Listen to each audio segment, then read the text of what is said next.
होता मात्र वेळ आली नव्हती याची प्रचिती दाभोळ फेरीबोट या ठिकाणी आली आहे। दाभोळहून धोपावेला जाणाऱ्या फेरीबोटमध्ये ही धक्कादायक घटना घडली आहे।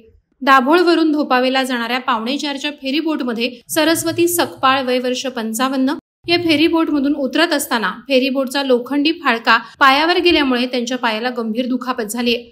दाभोळवरून 4:45 वाजता सुटलेली फेरीबोट धोपावे येथे येताच अनेक जण उतरण्याची घाई करतात, मात्र हीच घाई या महिलेच्या जीवावर बेतली असती।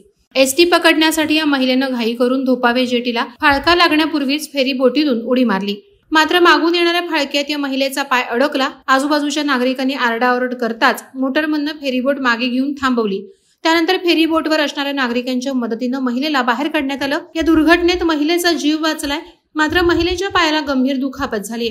या घटनेमुळे धोपावे फेरीबोटवर मोठा गोंधळ उडाल्याचं पाहायला मिळालं। सदर महिलेला दाभोळमध्ये प्राथमिक उपचार करून पुढील उपचारासाठी सावर्डे डेरवणला हलवण्यात आलंय।